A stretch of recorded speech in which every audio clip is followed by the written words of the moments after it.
अभी मेरे आने से 4 दिन पहले 2 घटनाएं घटी हैं, क्योंकि उत्तर प्रदेश में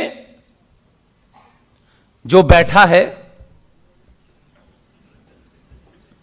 उसे कोई कंफ्यूजन नहीं है, न वो किसी संगठन के प्रति उत्तरदायित्व है। जो आदमी घर छोड़ के योगी बना हो, जिसकी बहन उत्तराखंड में चाय की दुकान चलाती हो, जिसकी मां आज भी 1-1 किलोमीटर जाके लकड़ी लाके खाना बनाती हो, उसके पास खोने के लिए क्या है? और जिसके पास खोने का डर नहीं होता वो दुनिया में किसी से नहीं डरता।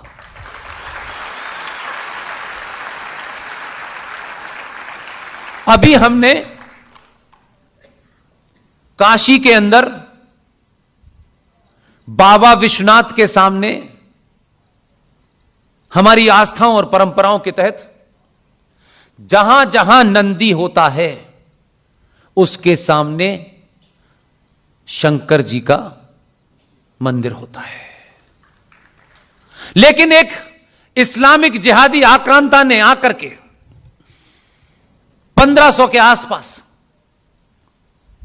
नंदी के आगे से बाबा विश्वनाथ को खंडित करके वहां कचरा नुमा एक मस्जिद बना दी।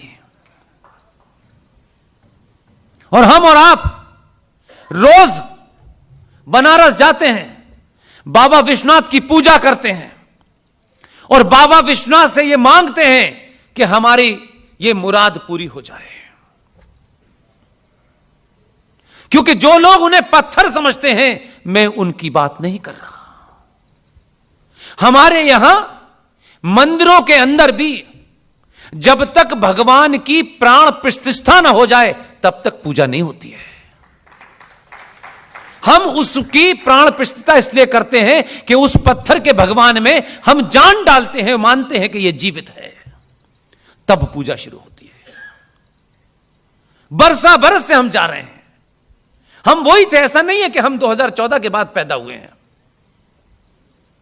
कभी आपने उस नंदी की तरफ देखा? मैं आपसे दावे के साथ कहता हूं, आप सब जानते हैं मेरा जन्म कहां हुआ है। इस सफर में 3, 4, 5 बार मैं गया। मैं जब भी जाता हूं उस नंदी के सामने 15-10 मिनट खड़ा रहता हूं मैं, और सोचता हूं कि अगर हमारी परंपराओं के हिसाब से इस नंदी में जान है तो यह नंदी हमको देख करके क्या सोचता होगा। किन बुज़दिलों ने, इन डरपोकों ने एक आक्रांता के सामने सरेंडर कर दिया, और आज ये मेरे सामने मेरा काशी का जो बाबा विश्वनाथ होना चाहिए था, ये उसकी पूजा वहां रख दी गई है, वहां जाके कर रहे हैं। इन्हें फल मिलेगा कैसे? उस मस्जिद के पश्चिमी गेट पे एक मंदिर है, एक देवी की दीवार है। आप लोग जाइएगा, देखिएगा। पूजा करना मेरा एक हिस्सा है। वो बेचारे उस मंदिर के तमाम पुजारी ऐसी ही बातों को सुन लेते हैं। वो बेचारे अपना जितना मेरे पर आशीर्वाद हो सकते हैं देते हैं, पूजा बड़े प्यार से कराते हैं। उसी मस्जिद का जो पश्चिमी द्वार है उस पे मां श्रृंगार गौरी की पूजा होती है। अगर आप में से कोई बनारस गया हो तो पता होगा आपको। और मां श्रृंगार गौरी की पूजा साल में एक ही बार परमिशन थी, क्योंकि अयोध्या में बाबर के उस ढांचे को ढहाने के बाद सरकार ने बैन लगा दिया था कि पूजा बंद हो गई, अब नहीं हो सकती। बहुत दबाव के बाद सरकार ने साल में एक दिन उसके दरवाजे खोलने की, उसमें भी पुलिस लगती थी। हमने सरकार को, हमारी टीम में विष्णु शंकर जैन और पार्थ यादव, 22-23 साल का बच्चा है। मैं तो कभी कभी सोचता हूं उस बच्चे की तरह अगर मुझे 100 बच्चे मिल गए तो इस देश में कोई जगह बचेगी नहीं। ऐसे ही बच्चे ट्रेंड करने के लिए, ऐसे ही बच्चों को ढूंढने के लिए जगह जगह हम लोगों से, मदन भाई पारिक जैसे लोगों से कहते हैं कुछ मदद करिए हमारी, जिससे कि समय निकलने से पहले हम कुछ काम कर सकें। विष्णु शंकर जैन की पिटीशन दी कि श्रृंगार गौरी का मंदिर में मैं पूजा करना चाहता हूं, मुझे स्टेट क्यों रोकती है, इसका जवाब दिया जाए। हाई कोर्ट ने उत्तर प्रदेश की सरकार को नोटिस जारी कर दिया। उत्तर प्रदेश की हाई कोर्ट को अंदाजा नहीं था कि नोटिस किसे दे रहे हैं। उन्हें नहीं पता था कि यहां भगवान कृष्ण के वंशज जो पहले थे वो अब यहां नहीं है, ये असली वाले हैं, वो नकली वाले थे। नोटिस दिया सरकार को, सरकार ने कमाल का काम किया, कहा अच्छा हम ही में नोटिस दिया। नोटिस को उन्होंने यूं किया, जेब में रख लिया और शाम को डीजीपी पुलिस को आदेश दिया कि कल से श्रृंगार गौरी 24 घंटे साल के 365 दिन खुलेगी। इतना लंबा होता कि सरकार को नोटिस देंगे, सरकार फिर जवाब देगी। उसने कहा जवाब देने से अच्छा है कि जो काम वो चाहते हैं वो कर दो। अब वो श्रृंगार गौरी जहां साल में एक बार दर्शन जाने की इजाजत थी, अब वो 24 घंटे खुलेगी, 365 दिन खुलेगी और वहां 24 घंटे में लाउड स्पीकर की 5 बार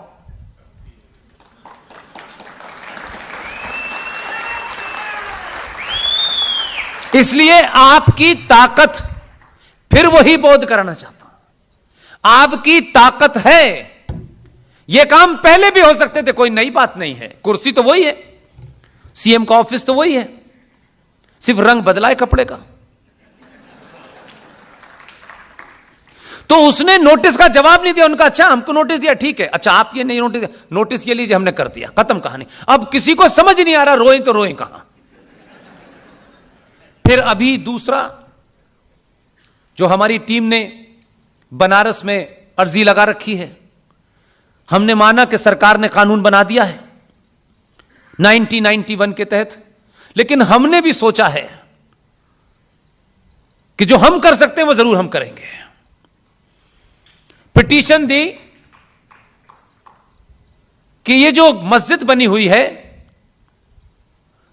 इवन मक्का से लेकर दुनिया भर में कहीं मस्जिद ऐसी नहीं बनी हुई जिसकी दीवार पर मां श्रृंगार गौरी बनी हो, जिस मस्जिद के अहाते में शिव भगवान के टूटे हुए अंग दबे हुए हों। इस नोटिस पे दूसरा काम हुआ, सरकार ने, यह बात इसलिए याद रखिएगा, अयोध्या में भी सरकार ने वीडियोग्राफी कराई थी कि इस वीडियोग्राफी में सारे शख्सों को रिकॉर्ड करा जाए कि कहां क्या क्या है। हमारे नोटिस के बाद सरकार ने आदेश दिया है 2 दिन पहले कि बाबा विश्वनाथ के मंदिर की पूरी वीडियोग्राफी कराई जाए। कहां कहां क्या है, ये तो जो हैं वहां तो दिख रहे हैं, और जहां वो क्लेम कर रहे हैं वहां बाबा विश्वनाथ के कई तथ्य दबे हुए हैं। अब हमने वीडियोग्राफी कराई है, लोग कह रहे हैं अयोध्या में भी पहले कराई थी इन्होंने, देखो। तो पहले वीडियोग्राफी कराई, फिर काम किया हमने। अब वीडियोग्राफी हो गई है तो एक सिलसिला शुरू हो गया है। अब हमको बताने की जरूरत नहीं होगी कि ये जो मस्जिद नुमा जगह बनाई गई है, इसी के नीचे बाबा विश्वनाथ को दबा दिया है। मस्जिद की दीवारों पर कभी भी लक्ष्मी गणेश की तस्वीरें नहीं बनती, लेकिन हमें यह बताया जा रहा है 70 साल से किताबों के माध्यम से कि ये जो बाबा विश्वनाथ जहां थे उसे तोड़कर एक मस्जिद बनाई। और दुनिया में किसी मस्जिद का नाम ऐसा हो, यह भी अपने आप में क्लासिक है। उस मस्जिद का नाम पता ही क्या है? ज्ञान व्यापी मस्जिद। अरे ज्ञान का मस्जिद से क्या संबंध है यार? कहां है ज्ञान का संबंध? कोई मस्जिद से मिलता है कहीं इतिहास में? मस्जिद से जो ज्ञान मिलता होगा, जो हमें देखने को मिल रहा है, वो तो हमारी, जो हमें दिखता है वो तो यही दिख रहा है कि मस्जिद में मदरसे से पढ़ने वाला आदमी और शिशु मंदिर से पढ़ने वाला आदमी, दोनों में एक फर्क है।